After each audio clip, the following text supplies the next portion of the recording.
So before you go, it's Yes. important that folks know this. The Discord link is there. I'm going to say this real quick. So the Discord is called Good Questions with Aundre. The idea is that we all have a lot of questions. So every day, there are some fun questions like, I don't know, what's the best thing you've read recently? Or, there's an inspiration channel, like things like that. But the idea is just artists supporting each other and getting you in the habit of thinking about your work all the time. But that's not why I wanted Polly to wait. For the folks that weren't here last time, know that I'm a big fan of Polly. She works really, really hard. And even if people were paying her, they aren't paying her enough for the labor she's doing, but she understands that um, getting all of us trained and sharp and prepared will hopefully help us get some more work and get more of our voices told. I mean, our voices heard and stories told, and secure more money so that we can make more things. So, Polly, we appreciate you. We know that you're working super hard, and like, just know that hopefully all the people here, including me, have a lot of love for you, and know that without you, a lot of folks wouldn't have the opportunity to do some of the things they're doing now. Andre, thank you as always. Oh my goodness. Okay, I'm gonna turn the floor to Andre. And yes, thank you, Delilah, and everyone else. Like I said, you are in good hands. Andre, thank you so much for continuing this series. Like you said, it is so important for us to have just this knowledge, and most of us are self-taught. So who better to learn from than you? So thank you so much, Andre. Oh yeah. So just I know that there's a raise hands feature, but none of us remember how to use it. What I was actually hoping to do to start would be if y'all could share any questions that you had. If for the folks that were here last time, like we have stuff we're gonna go over, but last time we like sprinted through like 10,000 things. So today I'm gonna slow down a little bit, but we don't just have to talk about Lightroom. I figured the first 10 minutes or so we can open, and obviously I'll go into the 10 minutes of the next hour because I was late. But just want to make sure that if there's any burning questions about photography, about business, Lightroom editing, whatever, we can address those. And then we can kind of get in and do a slower burn of what we did in our, was that last week, 2 weeks ago? I don't remember. So I'll give y'all a second. I see a comment from Melissa. I would love to do a quick dive in frequency separation. What does that mean? What is frequency separation? I don't even know I don't know what that means. You're gonna have to tell me what that means. It sounds like something about vibes, and my vibes are always very strong. So I was like, what's frequency separation? Is that like, it sounds like a physics term. So if it's something, please tell us, but I don't know. Smoothing this. Oh, okay. Because I was like, my girl, what are you talking about? All right. Yes. We can start with that. We can start with skin smoothing, or like how I edited a headshot. That could be helpful. Is there anything else that y'all want to know before I open up Photoshop? Oh, boudoir photo groups. Great. Okay, so that boudoir is great because folks actually are willing to pay you to take photos of them, especially like an advantage you have as as women, as female presenting folks, is that dudes are terrible. So people will hire dudes less for certain things, and one of those things are boudoir, family stuff. And no matter how many, like there's a ton of work I've done that is not on my website or anywhere. So just know that anything that you make, you can choose to publicize it. And the best way to ask yourself if you want to publicize it is, will it help me gain notoriety to get more work? Or is it a kind of work that I want to be hired again for? Boudoir is one of the few things I would tell you that if you made a separate Instagram, that'd be fine. I'm not a super big fan of the separate Instagrams. I want people to like all understand that you're holistic, but sometimes people get kind of funny about boudoir. I personally don't, and I don't think it's a big deal. And I think we're moving to a slightly more sex positive society, but sometimes people are like, you took a picture of somebody's legs, like, oh my God. So all right. Yeah, I'm like, for some reason, have a little. Do you prefer Lightroom over Capture One? Yes. What are you out here trying to get people in trouble for? My girl's out here trying to get people in trouble. talk about. I have love for both, and we won't go down that hill. No, just to answer that question truthfully, I use Lightroom 95% of the time. Capture One is used when I'm working on set and I'm doing a job for a client and they're tethering. Often the Digitech will use Capture One, but I personally have never used Capture One, but that's how it is used. Destiny said, how much is too much of skin smoothing? It's a question of, does the person still look like themselves? And so let me pull up a photo first. For whatever reason, my throat is like, you know, hitting a little. So let me pull up a photo. No, I'm playing. We can talk about Capture. I just don't use it. Like, I'm sure it's fine. Like, I'm sure it's great. And I, you know, let's all make sure that we're nice to both parties, because you never know where you get your bag from next. However, I'm pretty sure I'm going to stay on Adobe. Okay. So, Jacilia asked, related, what do you think it's too much retouching when a client wants to look like it's that because the app's like Facetune? Okay.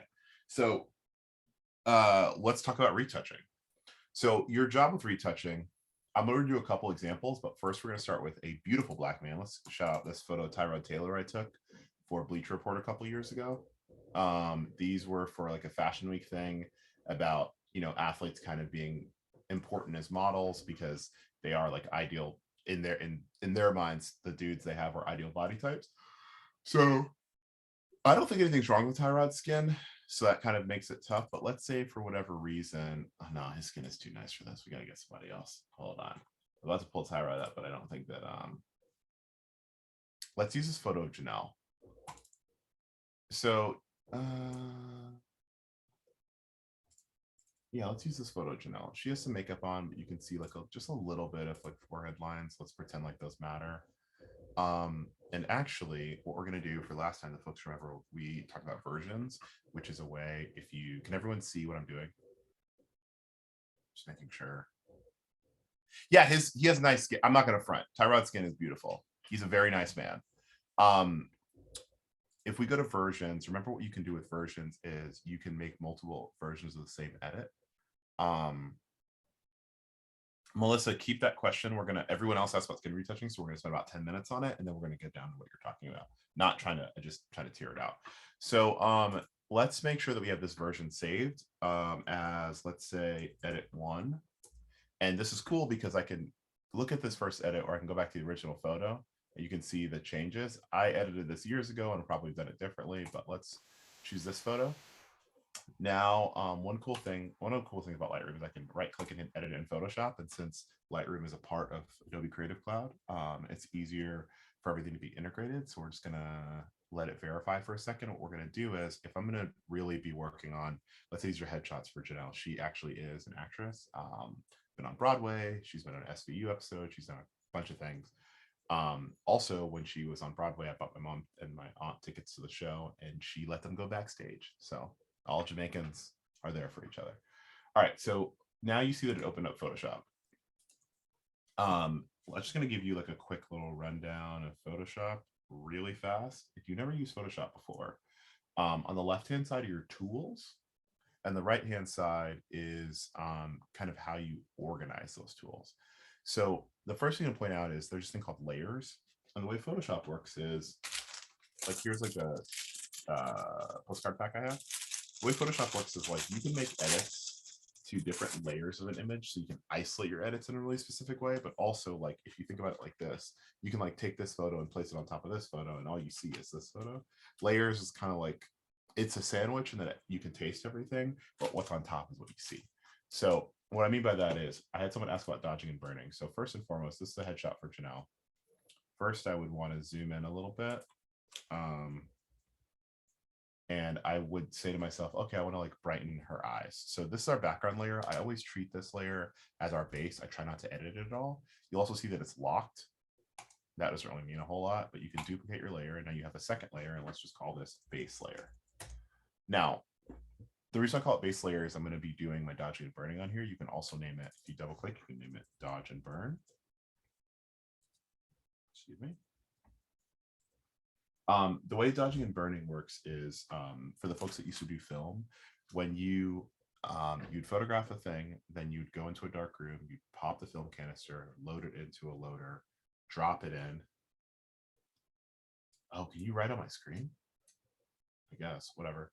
All right, so sorry, I was trying to like zoom in and I think I did a thing. Sorry. oh, you're no, it doesn't matter. You're good. Not be apologize. Sorry, but I just was like, wait, who, what?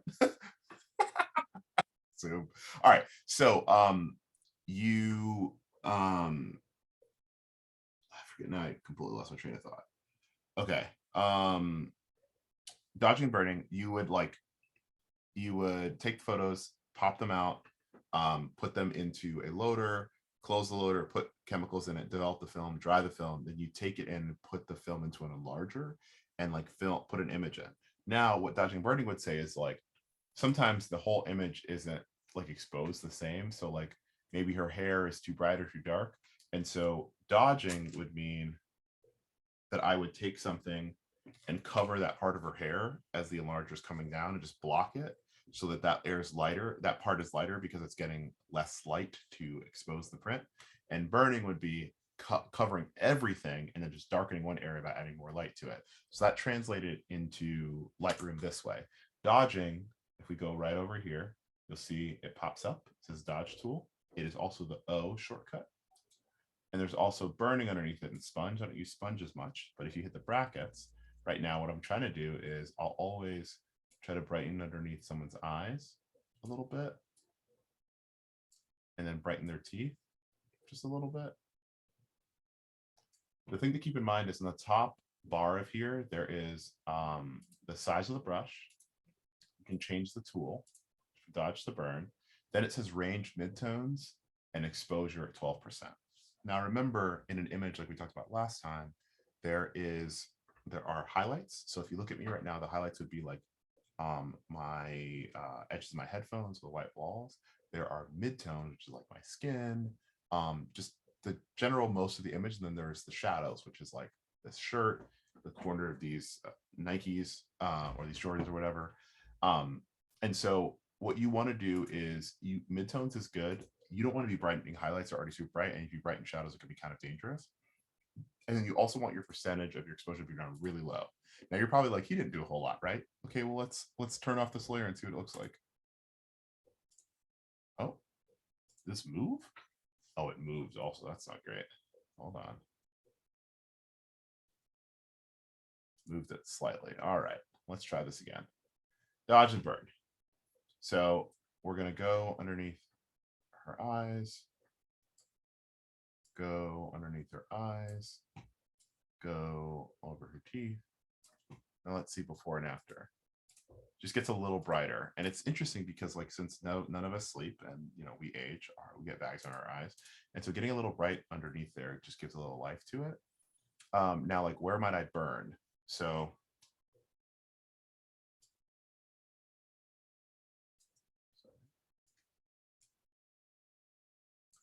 one thing you can do is while you have dodge and burn, you can hold Option and you can switch it to burning. That makes it darker. So I would bring it down quite a bit. Burning, especially, you want to be pretty subtle about it. So anything under 10%, but you're kind of darkening area. So let's say that her hair is just like too bright. So let's just burn this area in a little bit, enough that I can still see the texture on it, but not so much that it just doesn't look like our hair looks black and strong.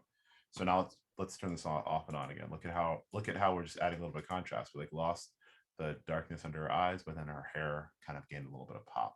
So that'd be the first thing I would do. Things to consider are, if for whatever reason, like let's say you're trying to darken in here, this would be shadows. If you like want it to be more effective, you can change from midtones to shadows. And then basically what this is doing is it's darkening. See, look how it's darkening her hair in this way. Like it's basically just darkening the shadows. So you look at the difference now. Can y'all see that? Let me zoom in some more. Right? So this is before. This is after. Right? So like that's what happens when I'm just focusing on burning the shadows. Just something that you can keep in mind and pay attention to. All right.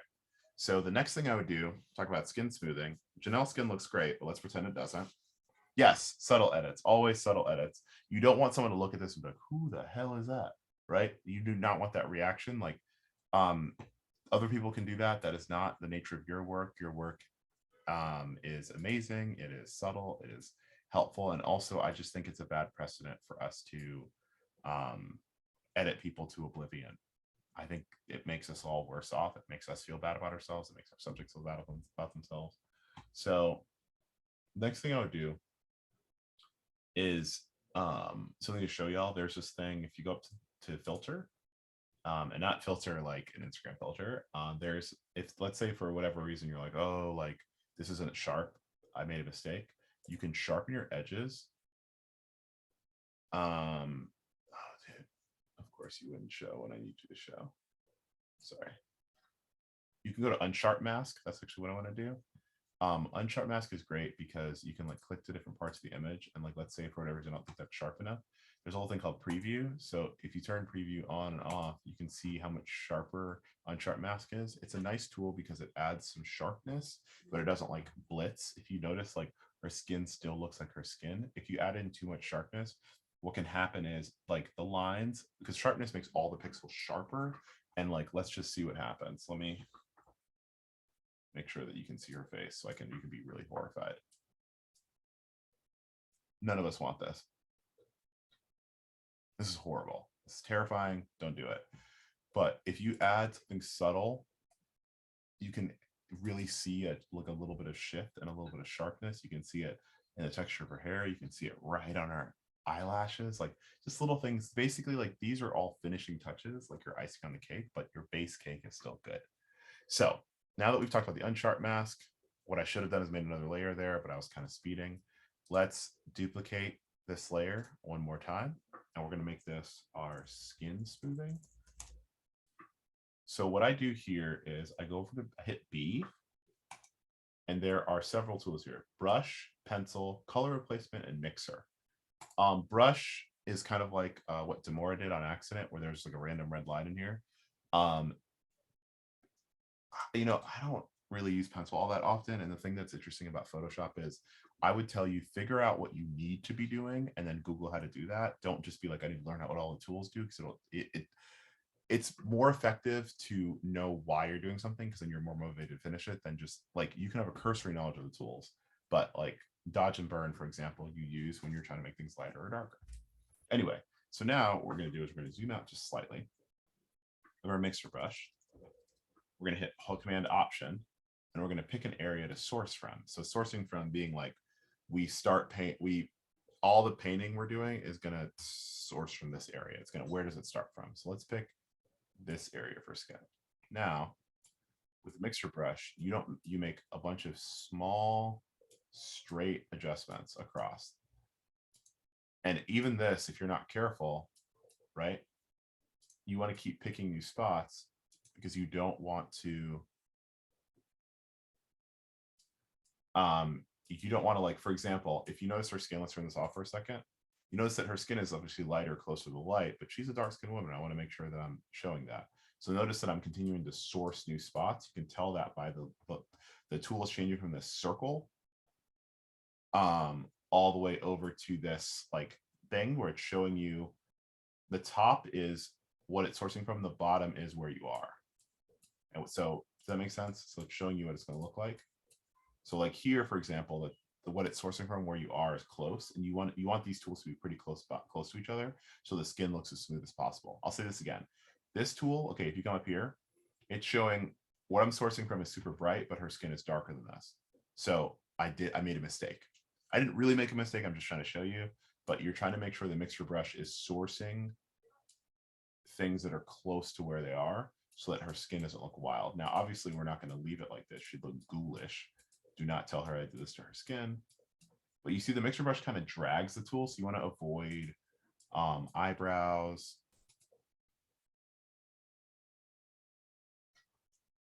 Okay, Destiny, got you, girl. So now we're pulling, almost done. And you're like, what in tarnation is this man doing? Like, that's why we shouldn't have no men in here. This man is tripping. I promise you, it's gonna be good. It looks terrifying right now, but we'll be done soon.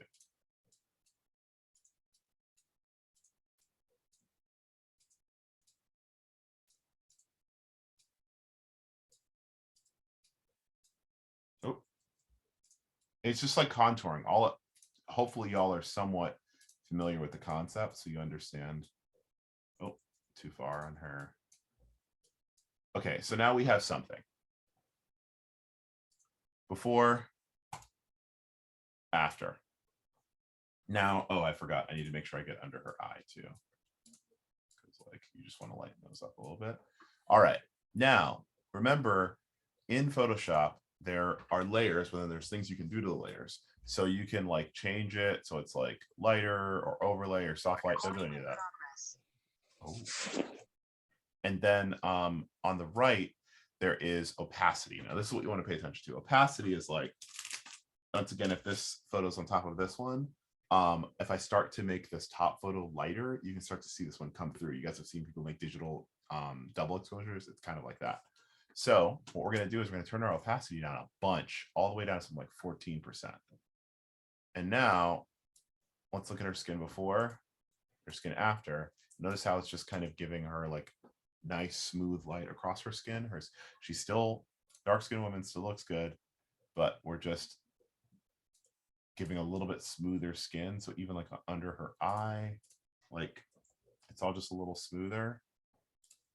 Look again, right? It's just a little easier to look at. Everything's kind of there. The reason where I messed up was if you look at the difference between this bottom part and this top part, this is a little too bright. So just make sure when you're sourcing that you source from an area that's a similar color to where you're painting so that it still looks how it's supposed to look. Does that make sense to everybody?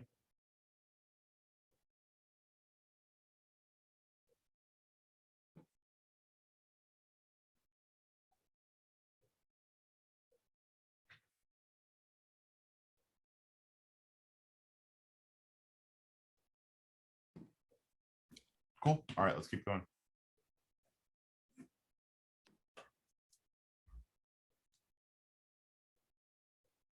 So we looked at this. Oh, it's called Joy. The name of the tool is called the mixer brush. It's over here underneath brush. So most tools, it's not letting me zoom in on the tool, but most tools on the right, there's these little tiny arrows in the bottom right corner, and that lets you know if there's other tools underneath it.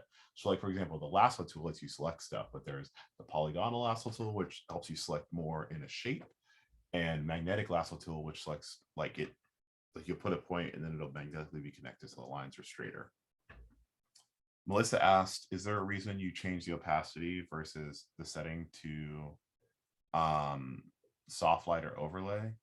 No, I don't really mess with the layer settings personally. I just edit how I want to and then make the opacity to the point that it looks natural to me. I don't really be messing with the layer settings. If you are doing them, for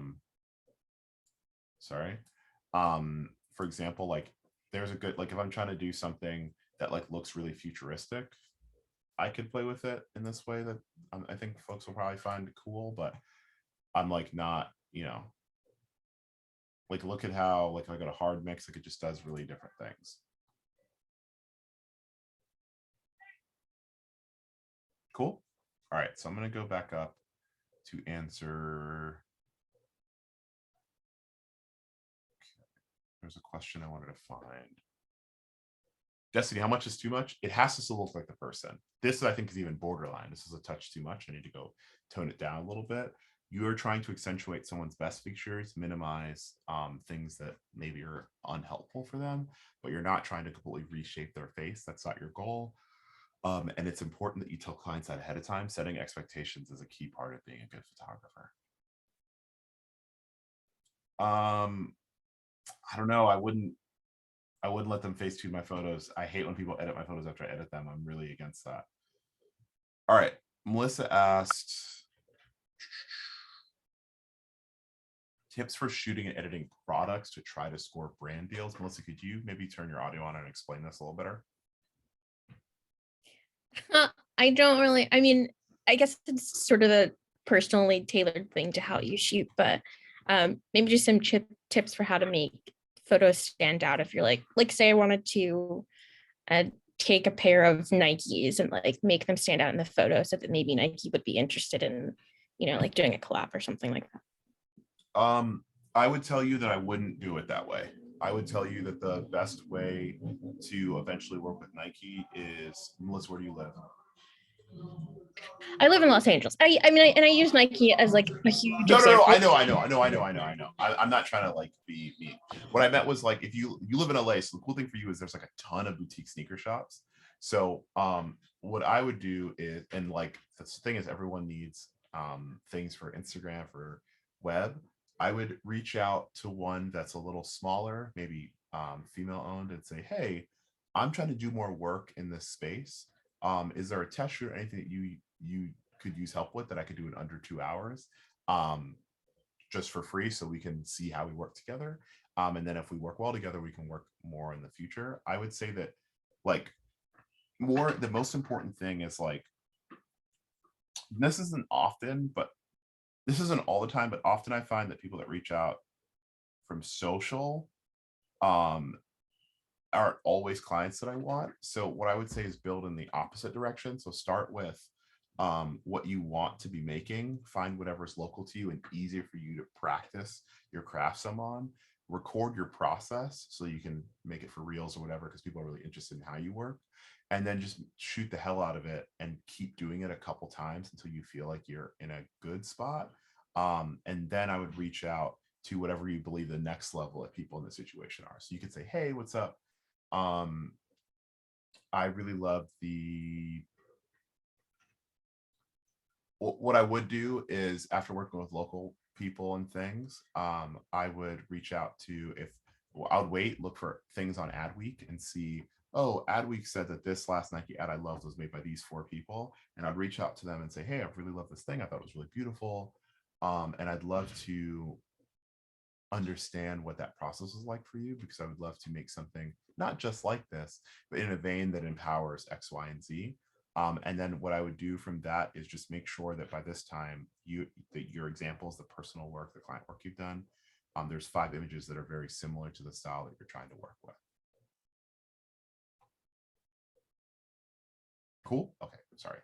Let me call you out. No Facetune. Not going to be able to do it for me.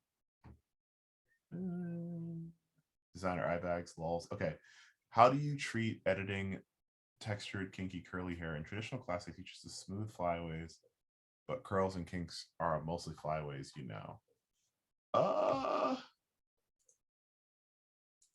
pick a new photo. I don't want Janelle thinking that I'm out here just talking about her to oblivion. So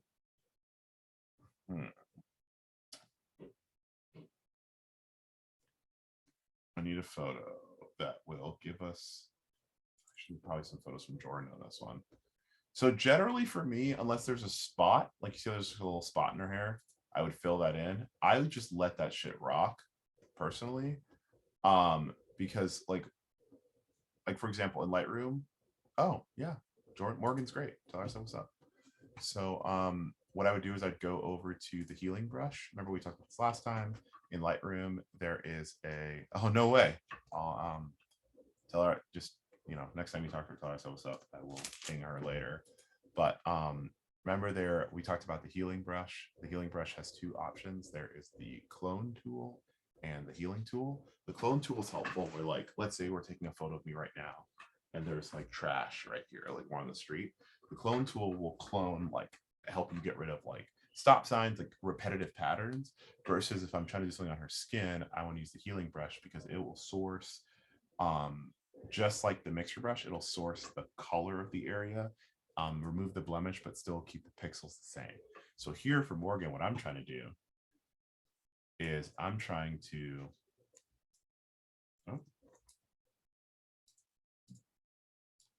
oh, okay, buddy.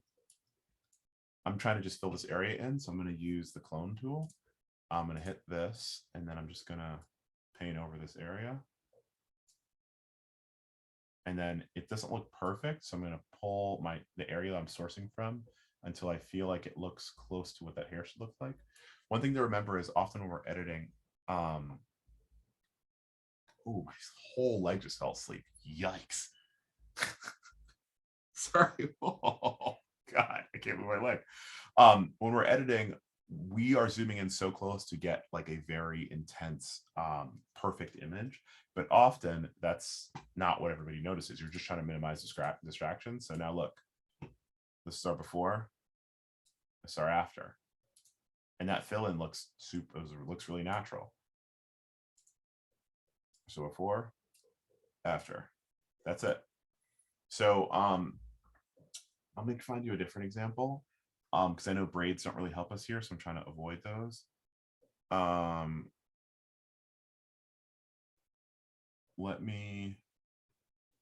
Maybe this photo of Amber will help. No, because her hair is like, so what I mean by let it rock is like for example, when you look at this this picture of Amber, like you have a little bit of her hair here, that's fine. If you're gonna edit flyaways, like just I need a photo that's like a bigger piece of hair than this. This photo of Morgan, maybe. Let's see. No. Actually, yeah, this photo of Morgan will be good. We'll start from the bottom. All right, so let me just edit this like I normally would. So let's go back. Yeah, that's fine. Let's just bring our exposure up a little bit. Exposure makes all the pixels brighter. But you notice that we can't really see any in her hair right now. There's not enough detail to see what's going on in Morgan's hair, and that's not cool. She came to the studio, she wanted to get photographed, and I did a bad job of capturing her. Or I exposed for her skin and not her hair. And so you're seeing that we're getting no detail in her hair. I actually want to screenshot this, so I don't forget this for later. And so what I'm going to do is instead of just bringing my exposure up into oblivion, because now that doesn't look right, what I'm going to do is I'm going to bring my shadows up. And notice how I'm starting to get more detail in her hair. So let me zoom in so you can see it. So this was originally, this is if we add more shadows, but look, as we come up a little bit, we're starting to see her curls. Still looks black, but we can see that detail. That's really important. Another thing to remember is that Lightroom is non-destructive. So when we're editing in Lightroom, if we just double tap the center circle, it'll go back to where it was without any issue. Our next thing I probably want to do is I want to bring our contrast down a little bit. And then I can bring our exposure up a little bit. And now I can see her, but you notice that she still looks relatively all right. I think she looks a little blue and a little too light. Like I lightened her skin too much. So I'm gonna bring my highlights down. And then I'm going to bring my color temperature a touch warmer. Then I'm going to actually bring my shadows down a little bit and my exposure down a little bit. And I feel good about where we are now. And that like this looks like her, I can see her hair detail better. And so now you're talking about flyaways we have up here. So you can either do this in Lightroom or Photoshop. I'm going to show you both. So first, if I was doing it in Lightroom, since I have a clear background, which rarely happens, I would actually use the clone tool here, not the healing brush. I'd go over the Band-Aid, go to the clone tool. I'd make my brush bigger, but not too big. Now, remember what we talked about with feather last time. So as you increase your feather, the inside circle, feather is 2 concentric circles. The circle on the inside, whatever I'm trying to edit, that inside circle, it does it 100%. And then as you get further away from the inside circle, the edit or the effect you're trying to go for is lessened. So notice how like right now what we're doing, we've been talking about this a lot, is sourcing. So now I'm like sourcing an area to try to like get rid of these flyaways, right? But like I'm also trying to not move anything that will mess with the general shape of her hair. So like we're over here.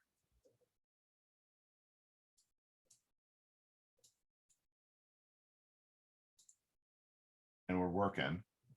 And we're not perfect because we're going fast, but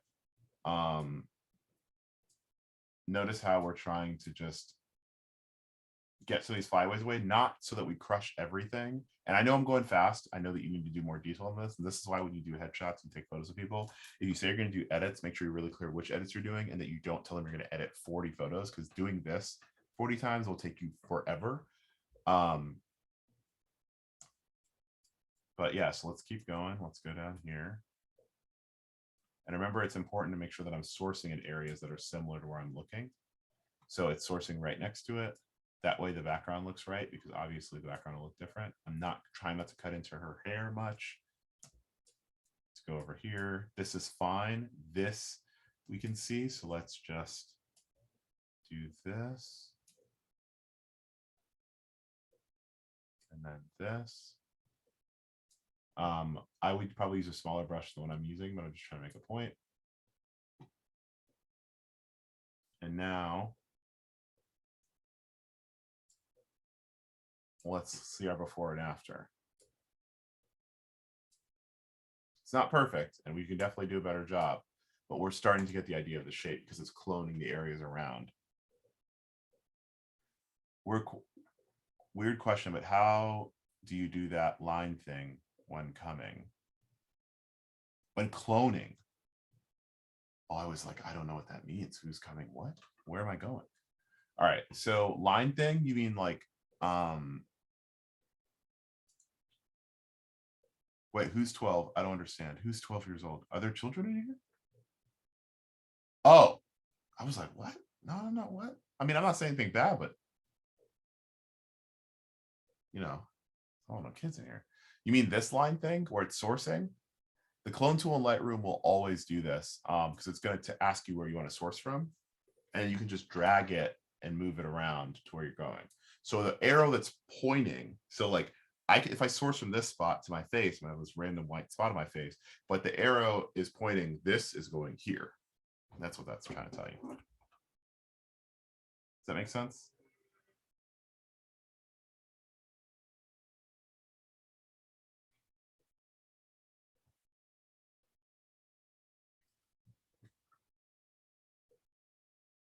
Let's wait, make sure any more questions.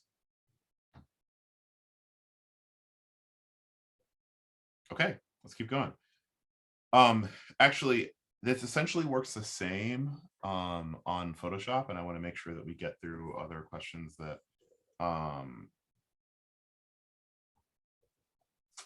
yeah, want to get through other questions that folks have. So let me get up to this. Okay, we did the curly hair one. Oh, we talked about that already. Also, y'all, if you go to the Discord and ask me these questions, I usually do some screen recordings, and soon I'll be launching a Patreon and a YouTube, and I think Polly and I are talking about trying to give like a month or two of the Patreon away for free to y'all. So please, if you want to join it, you know, let me know later. Sorry, I'm tired. I stayed up till 6 working on something, so it's been an interesting afternoon for me. So, oh, Joy asked, can you show how to get your edits from Photoshop back into Lightroom? Yeah, okay. So let's take this photo, Janelle. We can do the kinky curly edits there, and then you right click, edit in Photoshop. This, I edited her skin in a terrible way for this photo to make a point before, but you know.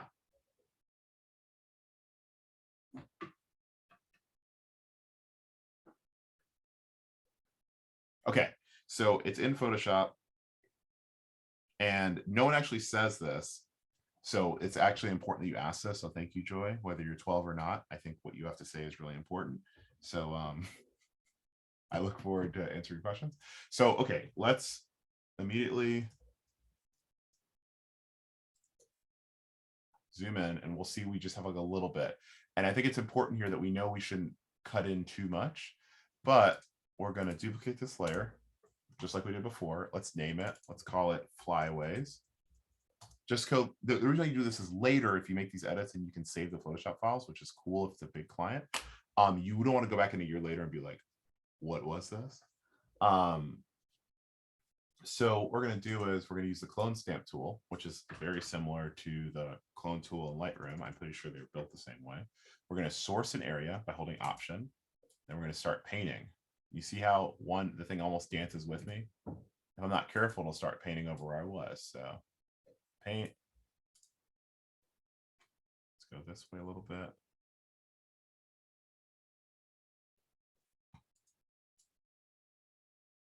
But if it, yeah, once again, you guys gotta be careful. So hold on, let me move over a little bit. This tool I think is I like it a little better than the one in Lightroom, but being able to do it all at once in Lightroom is ideal. Plus you can do it on your phone. So, and obviously I'm not doing it perfectly because I'm not thinking about the background right now, but just keeping in mind, like, oh, you're just trying to minimize the distracting flyaways. You're not going to get everyone, and that's okay. If you need to get everyone, it's probably for like a billboard, and not the case, they can pay for a retoucher. That's not your job. Your job is just trying to make everybody look as great as they can. Okay. Oop, went too far. Okay, so now let's see before and after. And then what we want to do is we want to hit Command Save. Oh.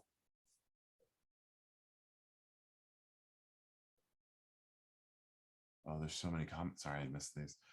Demora said, I noticed I source another area for hair and notice there's blur or color. How can you avoid that? Blur, Demora, can you explain what question you're asking? So here, what's happening is there's like there is a soft amount of blur because you're sourcing pixels from another area and it's painting them. But if you make your brush small enough and you zoom in enough, when you work, it'll be a little more subtle. And you notice how with the feather, I'm not touching the edges of the hair, but it is like adding that in. The color thing is because the way it's lit, the entire background's not the same color. So as you work over, it will impact what you're editing a little bit.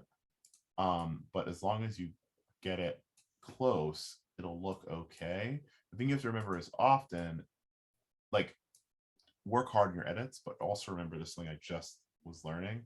Like, I'm doing this on like a really big computer screen, and most people are looking at these things on their phones. So err on the side of not doing too much, but just enough that whatever you're trying to focus on isn't distracting. Because like, you'll see that I did make a halo effect here. You'll see that it's a little bit brighter. You can like, oh, sorry. Let's get my girl a mic. Let's go with some more. I hope I'm saying your name properly. But like, if I think the color isn't right, I can source an area that's supposed to look right and go. And notice the clone tool is just going to like follow your brush stroke perfectly. So you got to be careful that you source in an area far enough away from what you're doing to do it right. Just like now, it's like not enough space. I'm going to hit her head. Like, that's okay, right? It's not ideal, not perfect, but it's just good enough for this example. We hit Command Save. Then we wait for it to save. It's at 99%.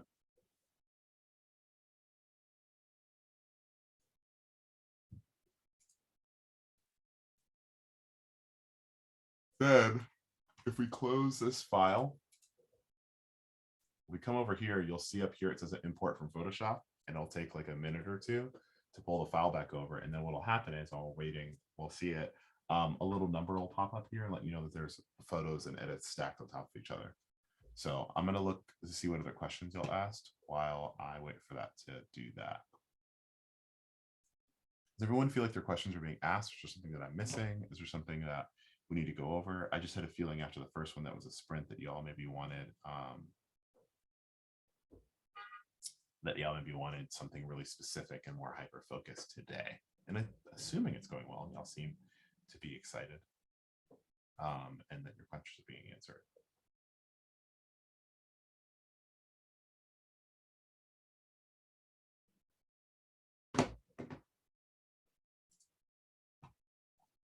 Great. Okay, so now look, you see right here where it says 2.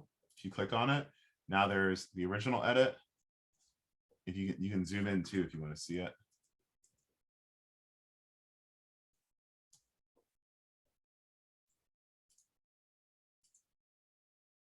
And then this is the other edit. They're right here, right in the same file. And you can make other versions of it too. Cool.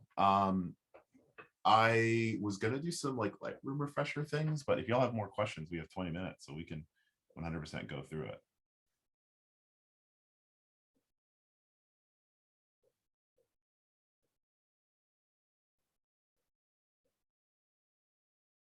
Okay.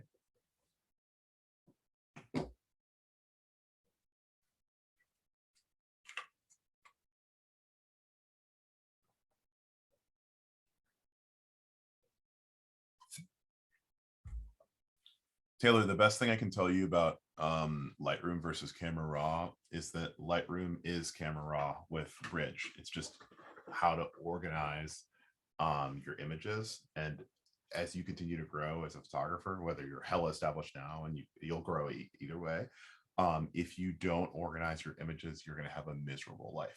So what I do is, let's zoom out of here. What I do is on my left-hand side, I have albums. The way Lightroom works is you have albums, which hold your photos, and you have folders, which hold your albums. So what I do is I organize by year. So here's 2019. It'll be month, day, year.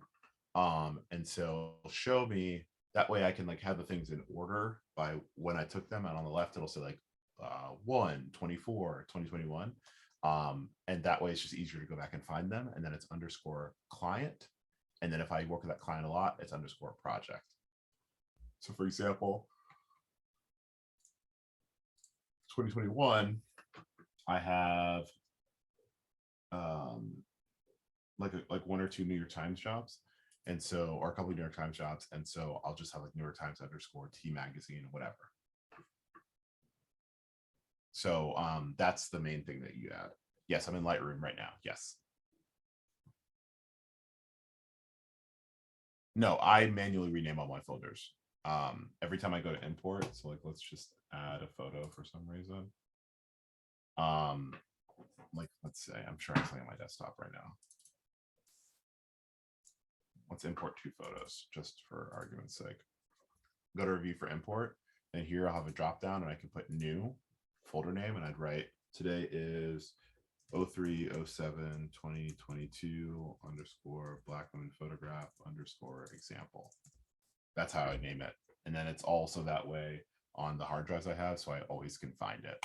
I used to like in college name stuff like basketball against Missouri, and it's like then I go back and I'm like, which Missouri is the home game, is the away game, was it in 2019 or 2020? It's not super helpful. Oh, Taylor, I mean, I find Photo Mechanic to be super confusing. I have never liked it, but if it works for you, go ahead and use it. I also Photoshop, for me, like I'm editing a lot of photos, and Lightroom, I can copy and paste my edits.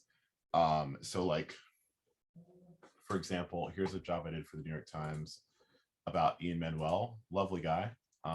He was incarcerated for a long time, and because of Brian Stevenson, the Equal Justice Initiative, he was released early and like released from a very cruel experience. And so we took these photos of him. He's great.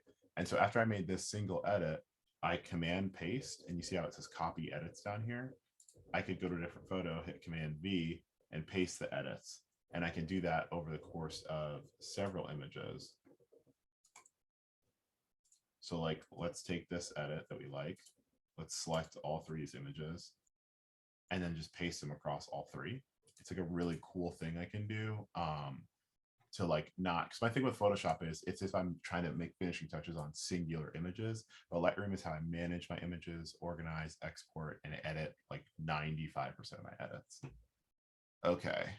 Hopefully that was helpful, Taylor. If it's not, let me know.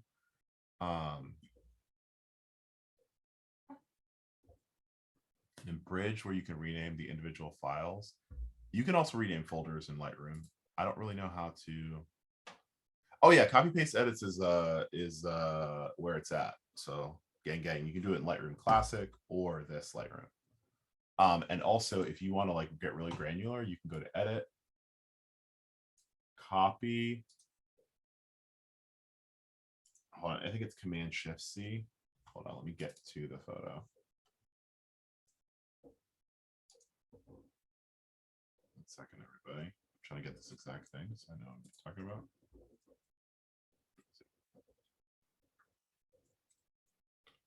You can copy your edits and you can paste them, and then you can also turn off which ones you copy. Wait, so the copy paste the edits, how do you do that in Lightroom? I'm doing it now. Yeah. Copy, yeah. So like, okay, let me show you like a good example of this. All right, so last year I did this job for an alcohol company called High Noon, where I had to edit like 1,000,000 photos. Like this, we ended up doing, I think our final selects for like 600 photos, right? But you can see that a lot of these lighting scenarios are the same. And so what I would do is I could edit this, I could copy this edit for this photo, and then I could command and shift all the way through these, and then just hit command paste and edit all of them at once I get the coloring that I like, and then I can pop through and make little individual Johns. Oh yeah. Demora, hold on, I gotta go back up because I didn't want to not listen to the people that were. What are more featured? Okay, we already did this. Joy's talking about color grade. Joy, what we might have to do is either come back or I will try, like I have some videos on my YouTube and on my Instagram, which links that I should have probably already put in here. That would be helpful for you. And then if you're in the Discord and you ask, I can try to put in a screen recording. But I think right now, actually I might be able to get to it right now, but I'm going to table that to make sure I hit some of these quick hitter questions. So folks know that I'm listening to that.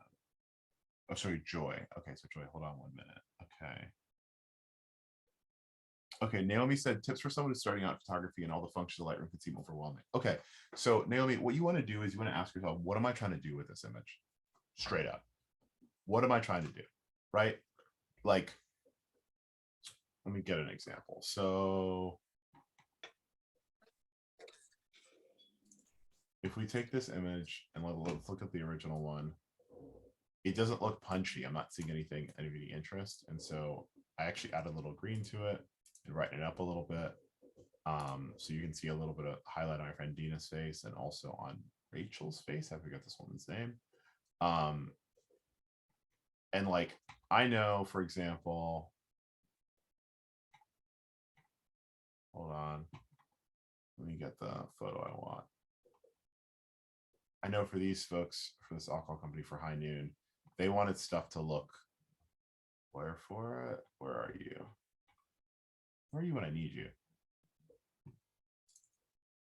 They wanted stuff to have this like glow to it, right? So we had to wait for the certain time of the day. And then once we were there, if you look at the before and after, sorry, I'm like, my mouse is acting up. The start before, the start after, I added a little bit of tint.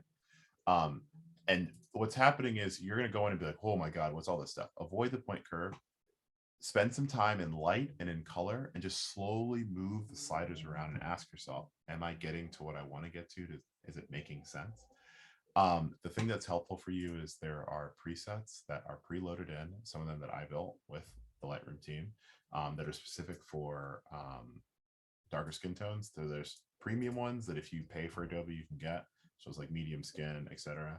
And it's based on undertones and like gives different feelings. Then if you go to recommended or yours, there are base presets that come loaded in. It might be basics. Yeah, basics, and you go to light skin, medium skin. I made these to try to make them as helpful to folks as possible so people can have access and not take bad photos of Black and brown people. And also, Naomi, if you go over to the left side of the bar, go all the way to the top, the first two things that Lightroom has loaded in here are Learn and Discover. These are free, and you can look at them on your phone, your iPad, whatever, but like Learn lets you like click through and read and understand what photographers are doing. So if you like click on one of these, like improving color, you can start a tutorial, and it's written like a textbook that you can click through piece by piece yourself. That's pretty sweet. So you can like continue clicking through. There's like little lessons, and also it shows you, oh, this person did this. Okay, wow, like it's creating tonal depth. That's why they did that. Okay, let me go to the next step. Okay, so they try to edit tone. They did this thing. Like there's just like a lot of specific things people do to their edits, and there's a lot of ways to do the same things. And if you go through like step by step with the Learn files or Discover, which is another cool thing where you can kind of hang over an image and see how folks edited it, then when you click into it, you really just get the opportunity to hover and say, oh, like what does this do? Oh, it exposure did that. Oh, okay, this and this. Like it's a better way for you to like understand what each piece does when you're not editing. So it's like a way to actively learn. And also like take pictures of things you care about, get feedback from other folks in the Black women photograph community, and go slow. It's going to take you a long time, and that's okay. You'll definitely get better. Destiny said, what's metadata really? Metadata is the information that you learn from an image that the camera sends to the computer. So it's where the photo is taken if it's from your phone. It's what focal length was used, what aperture was used. Like it's important information. Also, it can include your copyright, so that maybe when you go back and you want to know, oh, like what lens did I use with that? Like for example, if I go into all photos, which is always a fun endeavor when you're live streaming. Let me close Photoshop. We don't need that right now. If we go to all things, we get out of here, and then from here we can see we can go to camera. And so let's like, I don't know, let's pick a 6CD. These are like old, like one time my mom's friend's kid was playing with my phone or my camera. So there's always like really random, really bad photos in here, which I'm actually going to delete right now. These are horrible. I love this boy, but Jesus. So let's take like an old, like an image like this that I have. If I go to my metadata, I can also see that it was taken at 13 millimeters, so it's super wide. I can see that it was taken with this 10 to 22, and the size of the image when it was taken. And that's the same thing that you can use with the metadata to then search all these images and say, I want something that was taken in, I don't even know if there's anything in here, but let's go 2010. And it'll show like, well, these aren't from 2010. It's probably searching for these numbers, but I'm like, I can look for something that's like June. Metadata just helps you find things after the fact, which is really helpful.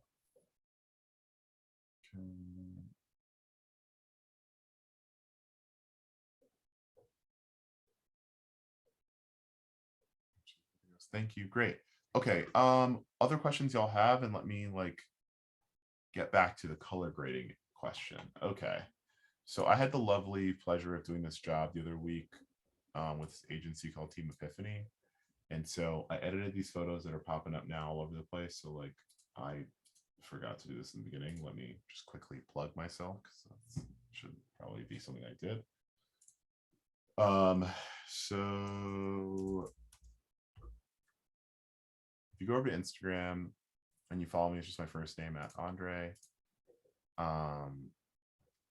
There you can see a lot of my finished projects, some stuff I do with like W. Kamau Bell, the New York Times, etc. And if we go over here, let's go to Brandon Jinks. I photographed him for this colon cancer PSA. And here they had to use these little things hanging here to inform people about why it's important to get tested at age 45. So when we finish these edits, you'll see that we had the issue of trying to make sure that the background colors were the same for everyone, even though the lighting was the same. Everyone's skin tones are a little different. So Jinx was a little bit cooler of a tone in his skin, right? Versus Vashti was very, very warm. And so trying to find the right image, if you even look at the difference in the background color between these, when you make skin edits, it can be easy to kind of forget about the background, especially like it's a specific problem to be editing a bunch of things all at once.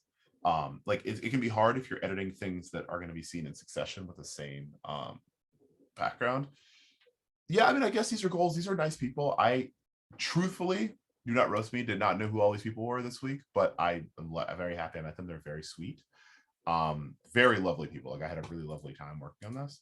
So something that I learned how to do for these is, let me actually go over to the CCA stuff so it's not like hovering awkwardly. I'm trying to show stuff. Okay, so let's go edited. Then let's go flagged. All right, so you'll see that these are the only images that I have in here. These are the ones that we cropped and are ready for social.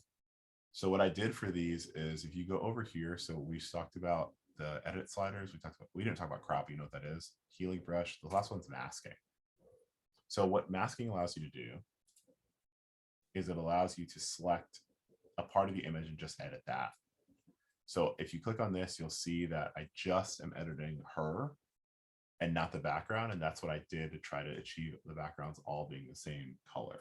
So if you look through, they look relatively similar versus before when I was trying to get Vashti's skin right perfect. I accidentally made the background much bluer versus for Mel and for Jinx. When I edited it, it was around the same. So just trying to get everybody on the same color. Masking is what I use. How does masking work? It's the same in Photoshop and Lightroom. It's more robust in Photoshop, but essentially we'll use this picture of Vashti. They have these smart tools. You click in, you hit select subject and you wait, and it's going to detect the subject. It's like frighteningly intelligent. Then it's going to pick Vashti, and you see that it does a good job of cutting stuff out, and it actually gets all of her hair really well. So we're in a good spot. Now, what this means is this area that's in red here, and then up here, you'll see the image is in black and the subject is in white. The white part is what's being edited. The black part is what's being ignored. The black part is the background. So now we can make Vashti super bright if we want.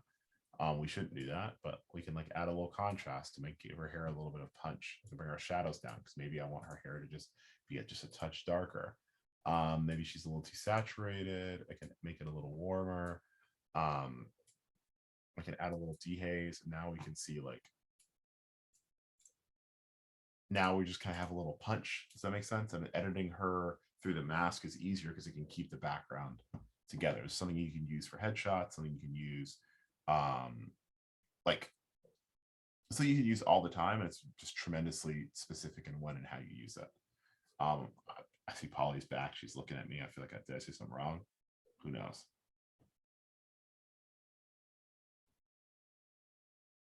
No, nothing. All right. No. I'm just done with my meeting, so I'm back now. So thank you. Girl came in to be like, oh, I left you in here unattended. No, y'all are in great hands. Thank you again for being generous with your time and your knowledge. Are there any, because I know we are over, so I want to be mindful of your time, Aundre. Are there any other burning questions for him?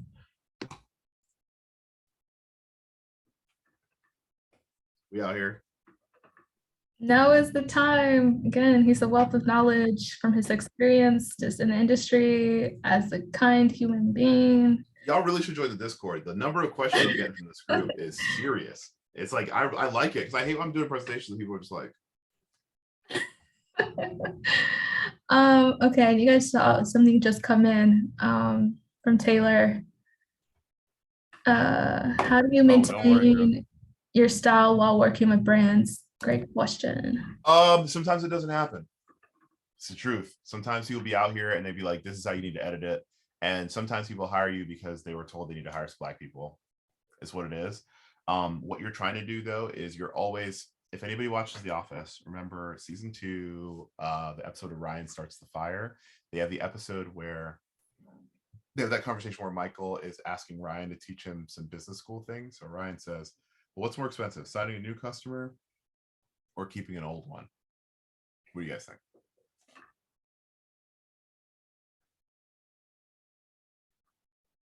Playing some Jeopardy music in my head. New, former. It is 10 times more expensive to sign a new customer. So because it's more time, you're trying to have people, you're trying to get people in your funnel. So what I mean by that is like someone needs to see your work first, then be interested in it, then trust it. Like there's a lot of steps before you get hired. And so sometimes you try to figure out ways for you to bend. You have no-nos, like things you absolutely won't do. But there are things where like sometimes folks want like a picture on a certain kind of backdrop, or sometimes people want things that are kind of cheesy, and that's okay. Like for example, I did a job for REI that is out now. And the way that the job worked was I was photographing like people outdoors. And so sometimes some of the subjects wanted to be photographed in a certain way that I found kind of generally tacky, but recognizing that like the goal overall was to show a wealth of different people outdoors. And if I do something a little bit in the vein of what they want and then still photograph what I want, we're good. Something that could work for you is the client, like there's a lot of work that you do that won't ever be posted. B, you can make stuff that you photograph for you and you share, and stuff that you share with the client, but like it was specific to them. So like, for example, if you back on Jinx's page, let me just go to mine. Okay. I have this job I did a couple years ago for Walmart. Some of my photos ran in a commercial during the Super Bowl. It was really cool. But the photos in the commercial aren't the same as the photos I shared. So this was my favorite photo from it. This was in Birmingham. It was like a portrait of the American South. And this is a photo that I took in South Florida. I felt really good about that I captured. And these were two things. Now these are way too black for Walmart. They are not going to post those. But if you, this isn't going to play. Actually, maybe. Hold on.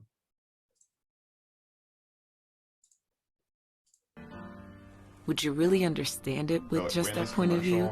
And there's cut photos from We've got myself a and different way to couple look other at it photographers. from right here on the ground. We don't just see United States. We see United Towns. So these From photos where we cut in, sit, just down the street, near the post office, by the park. When we stop and look around, that's mine. what we see are sparks.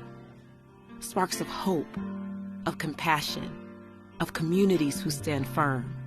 When neighbors lift each other up, expecting nothing in return. We're grateful for what you bring and all the sparks you've shown, and the thousands of towns that we get to call home. But none of those are photos. In fact, obviously they over-index on photos from Walmart because, or at a Walmart, because they're trying to, you know, talk about Walmart. But you know, it's still, I could still share my work from it. And so I would tell you that, like, as long as basically the best business advice I could give you is make a list of things you absolutely will not do. No, like, full stop. Like, I'm not going to photograph for a cigarette brand. Then make a list of things you really want to do. And everything you do in between should be in pursuit of the things you really want to do. And as long as they don't violate the things you don't want to do at all, then you're good. And along the way, you want to share your process. You also want to share what you learned to help people behind you, but also show clients how you think, because often people will hire you for that also. Cool. Such good advice. There was one note from Naomi about just recapping, I think it was masking again. Any other tips? Or just yes. So masking is cool. You can do it on all your things, on your phone, on your on everything, on your phone, on your iPad, on your computer. The thing that I would tell you first and foremost is be careful. Like, just be subtle in your masking with all your edits. Like, you're trying to learn how to make this look the best you can. So let me open Lightroom again, share my screen. So like, often what happens is, like, for this, if you go to masking, if you go to new mask, it'll give you the option to select the subject, select the sky. Obviously there's no sky here because you're inside, but you can make a brush. So if you do a brush instead, you can just paint over the thing you want to do. You can also select a color range, like just the oranges. Do a linear gradient, so one that like goes like this across, so maybe it like tapers off along the way. Or you could do a radial gradient, which is like a circle that gets, like, maybe the center is where all the edits are, and then it gradually gets softer and softer on the outside. But essentially, like, know what you're trying to do, and that will help you decide how you want to mask. Like, linear ones can be really helpful if, like, maybe you took a photo outside, and it's so, like, you took a photo of someone wearing black, a black person in the middle of the day, and the sidewalk's blown out. You can use a linear gradient to go from the bottom of the image, just darken the sidewalk a little bit instead of having to paint everything in. But essentially what you're trying to do is, it's similar to dodging and burning. You're helping to delineate exact parts of the image you want to edit to make sure that nothing is distracting from your main point.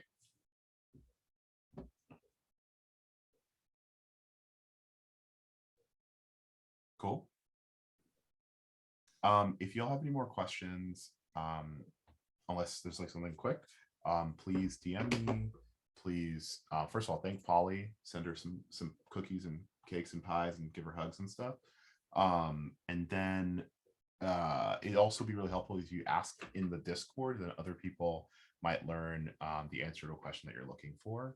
But really, it's been really helpful. I truly do not know what color separate frequency is, so we need to talk about what those words mean. But I'm sure it's something that I don't know just yet. I appreciate everyone. Please have a great rest of your day. And if you like this and want to do more of them, ask Polly, and she can ask our corporate business fathers in Adobe. Thank you so much, Aundre. And I may have, again, like I posted in Slack to tweet it out, a few photo plans that I will give away. So stay tuned on that. But thank you so much again, Aundre. I truly appreciate you and your time. And thank you everyone for showing up and asking great questions. All right, y'all. Bye, everyone. Bye.